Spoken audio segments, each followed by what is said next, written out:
the one thing I want to let Good Morning America know is that, you know, you obviously are struggling like the rest of us with COVID-19, the isolation, the job loss, the shift to, you know, doing school online.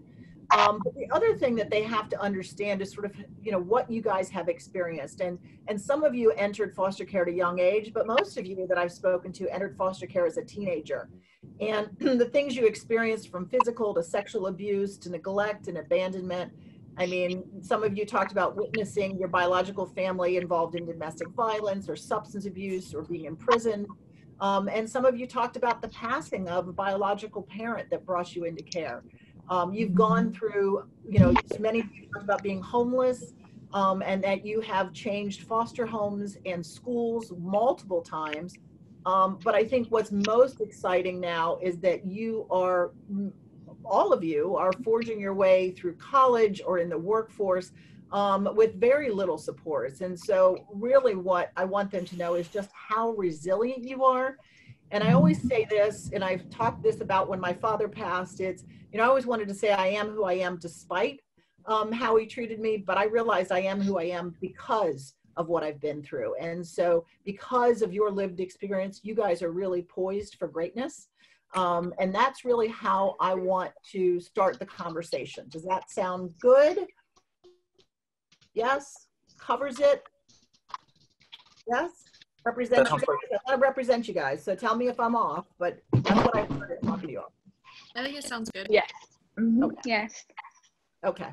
And again, that's who you are, and I want them to be amazed. I wanted to hear from a miracle. Hello. I know a miracle is up in Tallahassee right now.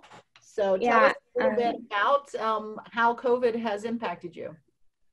My name is a Miracle. I go to Tallahassee Community College. For like academic wise, I would say it hasn't really affected me.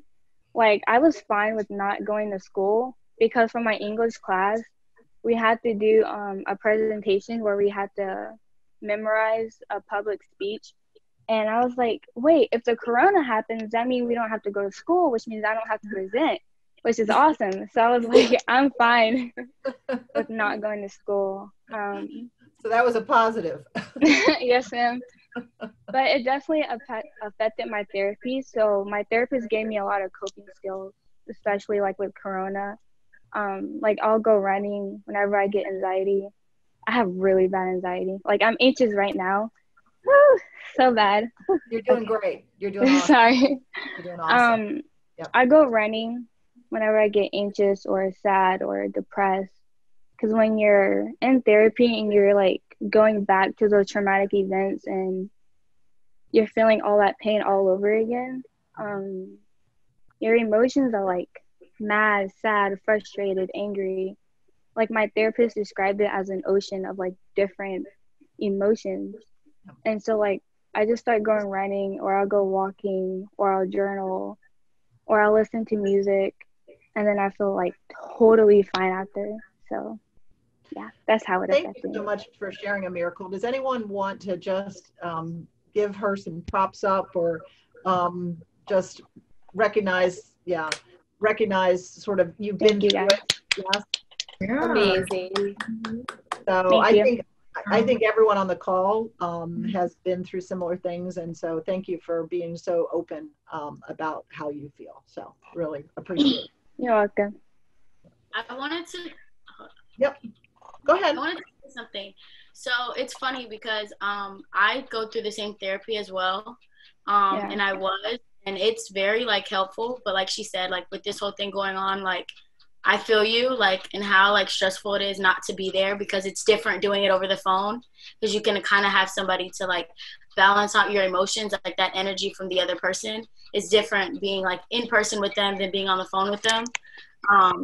So I definitely feel you, and I definitely want to say like you're doing a good job. So just like keep it up. Thank you. It's so hard. It's like so hard. There's like one day where I was just like crying, and then I'll be okay, and then I'll just start crying all over again, and then like I'll be fine. And I was doing that like the whole day. It's definitely worth it, like in the long run. Like I didn't want to do it at first, but it definitely, like you said, like it helps you. And Um, I've only been in it for 2 months, and because of this whole thing, it did have to stop because my therapist used to drive an hour to see me. But like it definitely helps, and you have to want to be helped. So like, you know, you're doing a good job, and it is going to be like a wave and oceans and stuff like this, along with all the other emotions that other people that are dealing with like the normal things are dealing with as well. So it's like, it's just more. So it's okay to cry, and it's okay to be in those emotions. I just wanted to say that. Thank you. And to everyone on here, I would say, like, if you need therapy, like, I think having a therapist at this time is probably the best time to have a therapist, whether it be in person or virtual. So Definitely. So I just wanted to really thank you. Thank you for being open. Thank you for being courageous. And really just say how proud I am of all of you and your ability and your willingness to keep sort of slogging through during these tough times. I applaud you guys. Like I already knew I was going to be impressed by all of you, but I think courageous was the right word, Elizabeth. I mean, you guys are an inspiration to not only each other on this call, but for so many other people that are going to be able to hear your story and inspire them to reach for the stars like you guys have done. So I applaud you guys so much.